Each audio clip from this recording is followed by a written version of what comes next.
আসসালামু আলাইকুম রহমতুল্লাহি ওবরাকাতু। স্বাগতম আমাদের খবর 24 টিভিতে। যুক্তরাষ্ট্রের মুসলিম যাত্রীদের জন্য একটি বড় সুখবর। যুক্তরাষ্ট্রের ডালাস আন্তর্জাতিক বিমানবন্দরে মুসলিম যাত্রীদের সুবিধার্থে তৈরি করা হচ্ছে বিশেষ অজুর স্থান।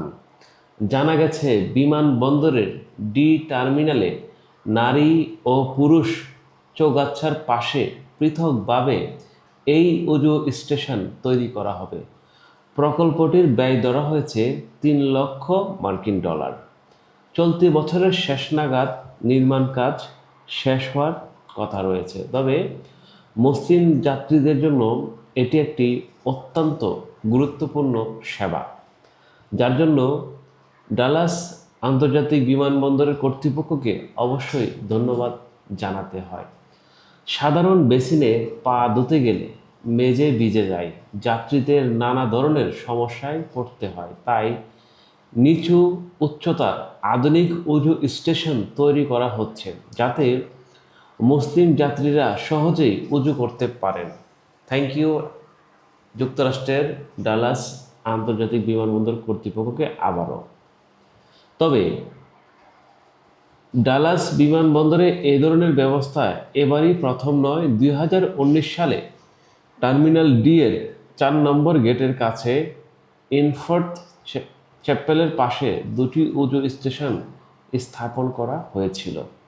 শুধু ডালাস নয়, যুক্তরাষ্ট্রের শিকাগো, হেওয়ে সহ আরও কয়েকটি বড় বিমানবন্দর ও মুসলিম যাত্রীদের জন্য উজুর ব্যবস্থা রয়েছে। এজন্য মুসলিম হিসাবে নামাজ আদায় করার আগে উজু করা অত্যন্ত গুরুত্বপূর্ণ। তাই ভ্রমণে ব্যস্ততার মধ্যেও মুসলিম যাত্রীরা যাতে সহজেই ধর্মীয় দায়িত্ব পালন করতে পারেন, এমন সুবিধা নিঃসন্দেহে প্রশংসা করতে হয়। আমি আবারও আপনাদের প্রশংসা করছি। আপনার কি মনে হয় প্রিয় দর্শক, বিশ্বের অন্যান্য আন্তর্জাতিক বিমানবন্দরে কি মুসলিম যাত্রীদের জন্য এমন উজু স্টেশন থাকা উচিত? হ্যাঁ, আমি একজন মুসলিম হিসাবে অবশ্যই এই উজু স্টেশনের থাকাটা খুব জরুরি মনে করি। কারণ একজন মুসলিম, সে 5 ওয়াক্ত নামাজ পড়ার যে সুযোগ সুবিধা যদি এয়ারপোর্ট কর্তৃপক্ষ করে দেয় সেই ব্যবস্থা, তাহলে সেটা অত্যন্ত প্রশংসনীয় একটি কাজ, মহান রাব্বুল আলামিনকে সন্তুষ্ট করার কাজ। কারণ যেই কর্তৃপক্ষ এই উদ্যোগ নিয়ে কাজ করবে, সেই কর্তৃপক্ষ অবশ্যই প্রশংসার দাবিদার।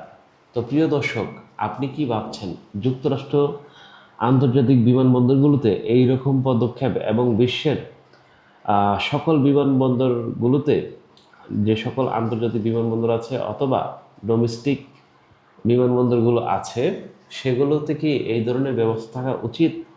যদি উচিত হয় তাহলে অবশ্যই আপনার মূল্যবান মন্তব্য কমেন্টে জানাবেন। ধন্যবাদ প্রিয় দর্শক, সে পর্যন্ত ভালো থাকুন, সুস্থ থাকুন। দেখা হবে নতুন আরেকটি ভিডিও নিয়ে। আল্লাহ হাফিজ।